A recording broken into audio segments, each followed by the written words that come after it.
Jamani ndugu zangu, samanini kwa hiki kikao nilichoita cha dharura. Kocha alikuja kwangu zaidi ya mara 2 kunipa lalamiko kuhusu ukimya tuliomwekea kuhusu kumiliki fimbo ya baba yake aliyoiacha. Mimi nimeona ukimya wa kufanya ili swala peke yangu haliwezekani. Ndio maana nimewaita wanafamilia wenzangu ili tulijadili hili swala kwa pamoja. Samanini sana lakini kwa usumbufu. Ila mimi nasimamia haki yangu. Kwa sababu gani? Swala la fimbo linafahamika kabisa. Mzee akishafariki, sisi watoto wa kwanza ndio tunakabidhiwa fimbo. Mimi ni baba amefariki, lakini mpaka leo hii sijakabidhiwa fimbo na siku zinazidi kwenda na naona wote mmelipuuzia tu hili swala. Ndio inakuaje? Koti mwanangu. Jaribu kuonyesha basi utulivu hata kidogo. Hii familia nzima imekaa hapa inajua kabisa kwamba wewe na ndio mtoto wa kwanza na ndio mtu ambaye unaostahili kumiliki hii fimbo. Unaona hii familia imekaa kimya, sio kama alitambua ile jambo. Isipokuwa kuna kitu ambacho hapa sio kizuri sana. Kuna ishara mbaya sana imeonekana kwenye hii familia.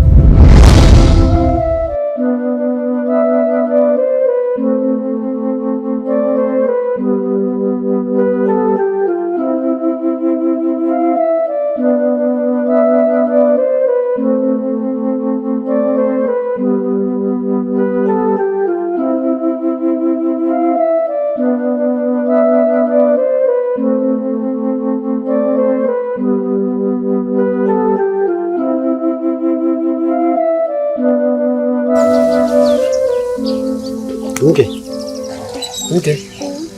Nimerudi. Nitaji basi waamke na wewe. Sawa? Nitaidi sasa amka. Usijigeze sana, jikaze. Tati. Sawa. Mke wangu. Hatimaye nimerudi. Lakini ilikuwa mbali sana. Nimeenda msitu wa Ibiki, Idindi bondeni kule. Nimechimba dawa kwa maelekezo na ndio miti ila ameniambia tu na uchungu kiasi kwa mbali.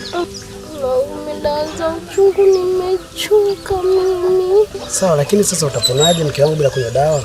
Nimechoka mume, kila siku kimwambia kubadilisha kidogo iwe baridi kidogo, sio na uchungu. Ni kazi bwana, usilaili sana. Sawa mume wangu. Pumzika sasa.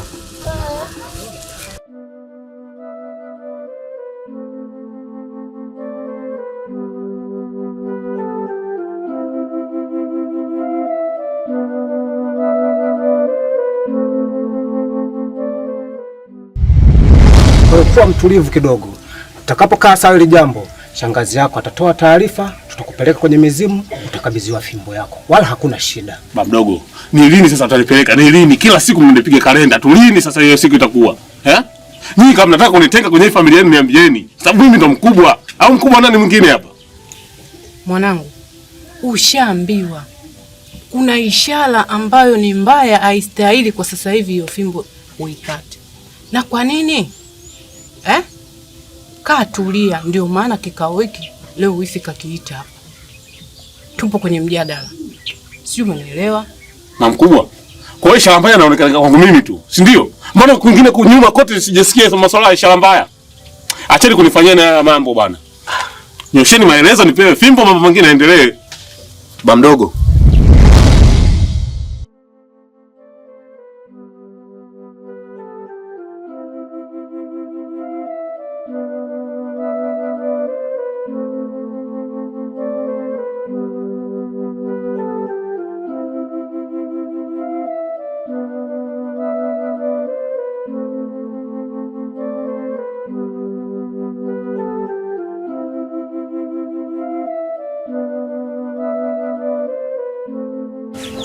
Joto. Ina maana kabisa ukinywa dawa mke wangu unapona. Mungu, mimi nimechoka dawa kila siku kukula siponi mimi. Kama mwarobaini. Chungu. Kile unakunywa tu. Ile dawa chungu ndo nzuri. Maana mimi dawa ninachoka mume wangu, mwambie tubadilishe dawa sio chungu. Jitahidi bwana unywe. Kwa tuna sawa moto. Poa, simepelea hapo. Shangazi. Nyinyi ndio wakubwa kwenye hii familia. Mimi naona tusiufanye mjadala huu kawa mrefu sana. Huyu ndo kakaangu mimi ambaye ni mtoto wa kwanza wa baba, na utaratibu unajulikana. Mimi naomba tu nendeni kwenye mizimu akakabidhiwe fimbo yake ili kelele zipungue. Huyu kaka mwe kashapata joto saizi. Naona dogo yuko sahihi kabisa huyu. Na mimi sikumzania kabisa ningeongea point kama hizi. Yaani nyinyi watu wazima mnashikwa kile na huyu. Yaani wewe unaongea point nyinyi mmekaa tu hapa. Jamani. Koti mwanangu. Inabidi utulie. Ushaambiwa tulia. Unazingua. Ushaambiwa bado. Ni fimbo tu. Yaani muda wote na saa yote mimi nilikishi kwa sababu muda umeshapita. Mimi naendelea kusubiri nasubiria nini? Mimi jamani kama mbwai. Mimi sio kutakubali. Hili jambo liende kwa haraka zaidi.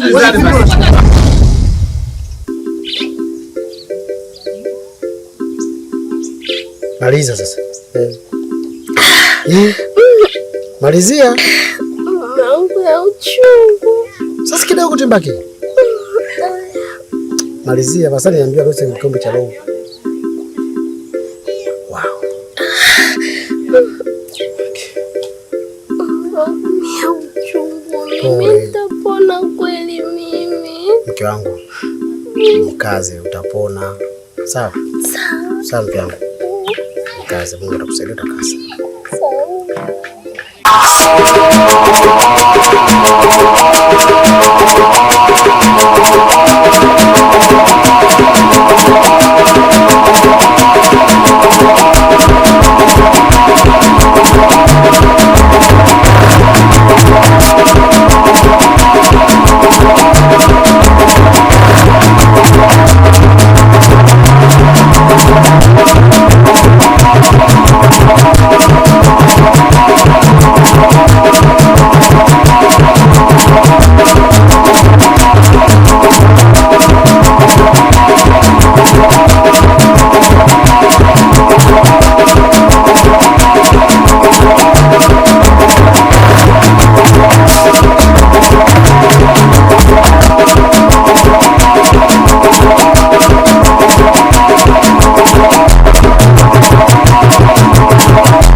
Shangazi, mbona umechelewa sana?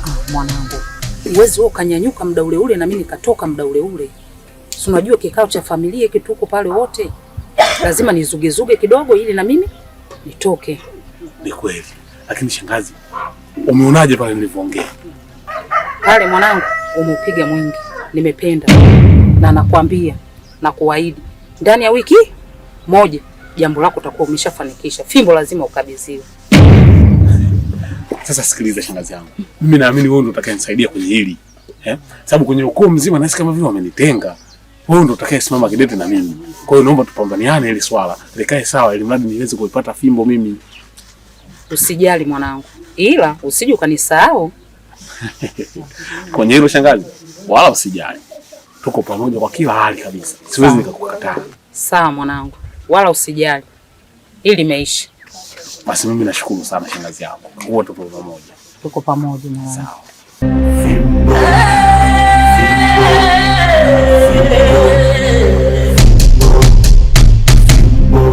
Yeah.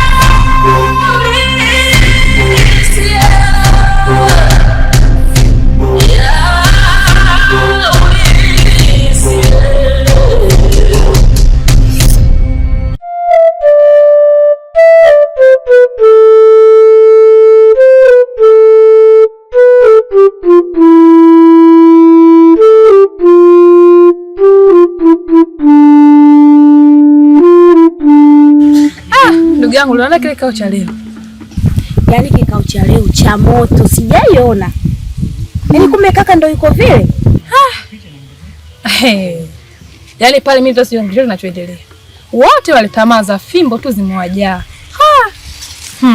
Kila mtu pale macho anakodolea fimba. Kuna lolote? Na itamaa yake patampeka pabaya. Kaka anawaka moto hata atusikii wala nini jamani. Kweli? Yaani pale tangia afe mzee mwenyewe. Familia inaenda ovyo sana. Ila tufanye hivi, tuyaache. Tutaangalia yanapotokea. Haya bwana, ngoja mimi nilimake jua kale mwanangu mwenyewe hata ajala. Poa.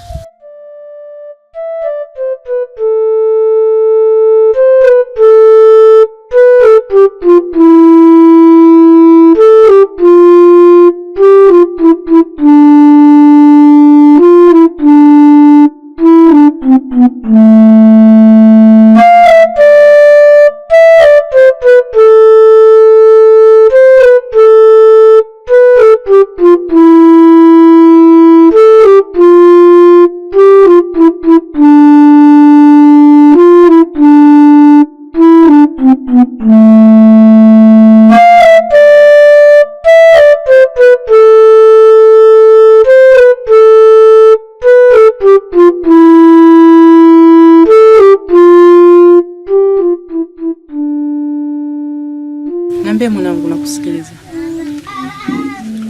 Sawa mama mkubwa. Mama mkubwa,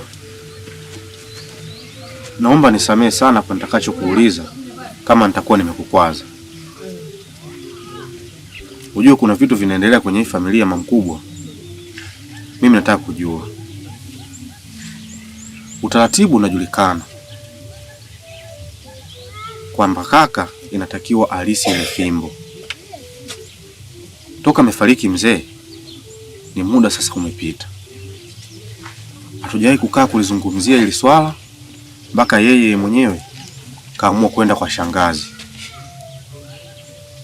Sasa sijaelewa changamoto iko wapi, na pale kwenye kikao wewe umezungumzia kuna ishara mbaya. Mwanangu, hujafanya kosa lolote lile kuhusu kuniuliza mimi. Ni jambo zuri tu. Ila nataka nikujulishe kwamba kaka yako sio kama hahitaji kupewa ile fimbo. Kuna ishara mbaya sana ambayo yenyewe iliyojitokeza kwa sasa, na ndio maana tumeamua tu kukaa kimya. Ila ishara iliyojitokeza ndio inayotokea sasa hivi, ndio iliyokuja kunitokea mimi kwa marehemu mume wangu, na ndio maana unakuta tumeamua kwanza kukaa kimya. Ishara ile iliyotokea ilitokea kwa marehemu babako mkubwa mpaka akaja kufariki, na ndio maana sasa hivi tumeona bora tulipuzie kwanza ile swala kidogo. Alikuwa na tamaa tofauti na jinsi mizimu inavyotaka. Hivyo basi ile fimbo inahitaji wewe ndio uimiliki, sio kaka yako.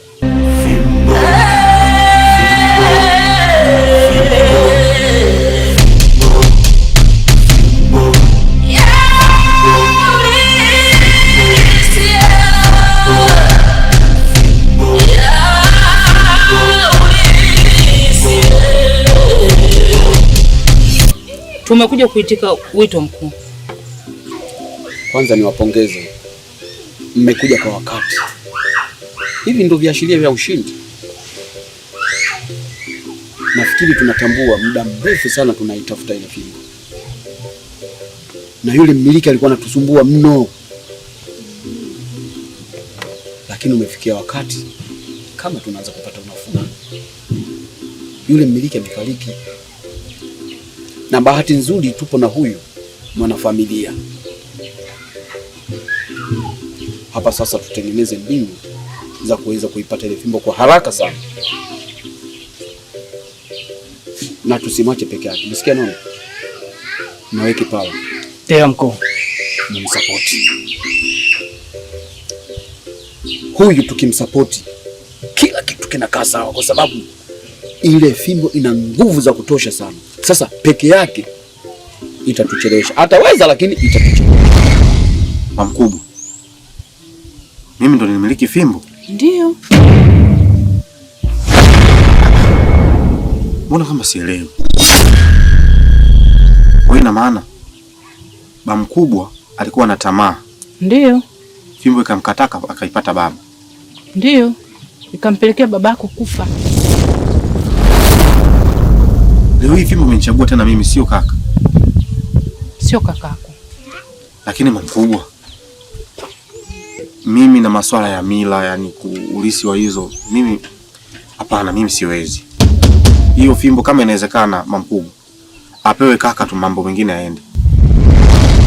Sawa, kama wewe hauhitaji, mizimu ndio itakayoamua. Ile fimbo haimiliki nani, si umenielewa? Lakini sio kaka yako. Na sisi lengo letu tuipate kwa wakati, kwa haraka, ili mambo yetu yawe sawa. Si ndio? Mimi mkuu nikupe tu pongezi, na kwa hiyo ukuondoe shaka, usiwe na wasiwasi hata kidogo. Kwa kupitia mimi kama mwanafamilia pale, tutalifanikisha kwa haraka, hasa kwa kunipa hizi nguvu, akiwepo Bwana Laga na binti yangu Nono hapa. Hili jambo limekwisha mkuu, tutalifanikisha kwa wakati. Kwa hilo mkuu, ondoa shaka.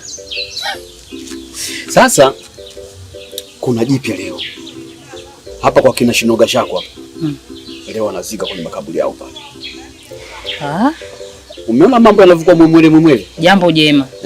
Jambo jema. Tukienda pale tukipata kitu, mimi naamini sasa nguvu zinazidi kuimarika. Nashukuru sana mkuu kwa kutujali. Na kutuita leo tunaweza tukaongea vizuri na wewe, tukapanga mipango yetu ikaenda sahihi kabisa. Hakuna shida mkuu wetu. Tupiganie. Mambo yakae sawa, si ndio? Kweli mkuu. Sawa. Sawa. Basi mnaweza mkaenda tu. Sawa.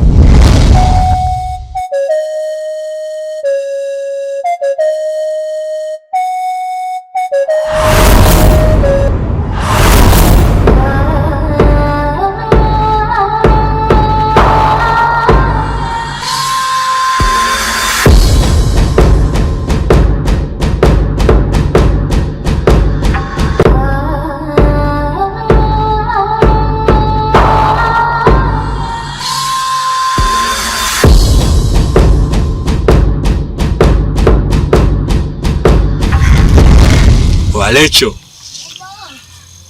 kodi ya mazao hujalipa, na pia nikiangalia kodi ya fedha hujalipa. Inaonekana wewe ni jeuri sana. Ujui mimi kijini hapa ni nani? Au unataka mpaka tufanye mabalani, kufanya mabarafu uje kuona noma au vipi? Lakini si unatambua nimefiwa na mume wangu, mimi sina kitu, lakini nitalipa. Umesikia? Mambo kufiwa mimi sielewi. Sio, umesikia? Wakati mimi sina pesa. Nachojali ni kodi zangu. Mambo ya kufiwa, mambo ya kufanyaje, mimi haya niusi. Unaelewa? Nitalipa, lakini kwa wakati mimi sina pesa. Jaribu kunielewa. Wewe, nige pesa mwanangu.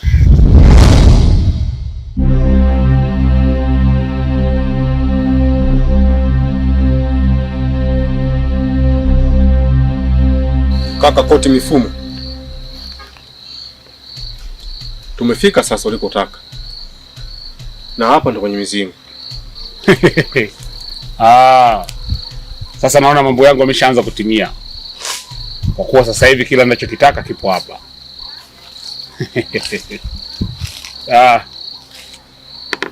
Hitu mdogo wangu, naomba uite fimbo, maana sina muda wa kupoteza. Fimbo.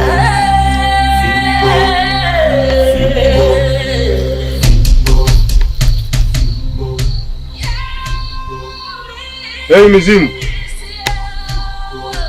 tumekuja hapa, nadhani mnatambua ujio wetu.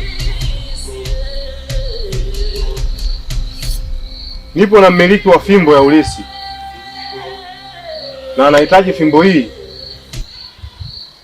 muda huu tuondoke nayo.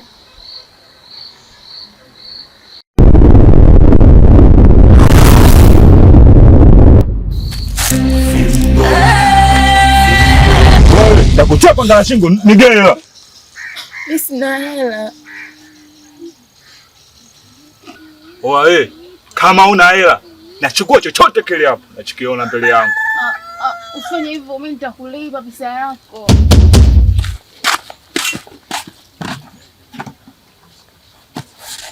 Kaka. Naomba tando mmoja tuta kuogea niachie. Poa mwanangu, zima ngoma. Usifanye hivyo, mimi nitakulipa. Poa, zima ngoma. Wewe, ndakuja kuzuru sasa ni kutoa madamu afu uje kuona noma. Oa wewe, mimi siogopi kuingia ngome mwanangu. Ndakuzuru hapa na kutoa miutumbo. Si unaelewa? Zima ngoma, si unaelewa? Hela si hauna. Usifanye hivyo, mimi nitakulipa. Lakini wewe. Sitaki kama mdomo au vipi? Stika basi.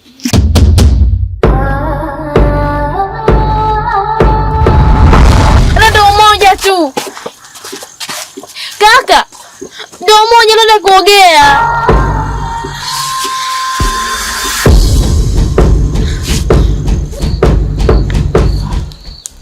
Si, kaka Koti. Fimbo yako ile pale ulikuwa unaipenda kwa muda mrefu sana. Sasa ile ni mali yako. Unaweza kuichukua. Sasa naona mipango yangu imeenda kutumia. Na sasa hivi naweza nikaiamuru chochote na ikafanya. Muda wote. Nimeipenda hii. Fimbo. Na kuamuru kuanzia sasa. Nataka mdogo wangu awe bubu sasa hivi. Kaka!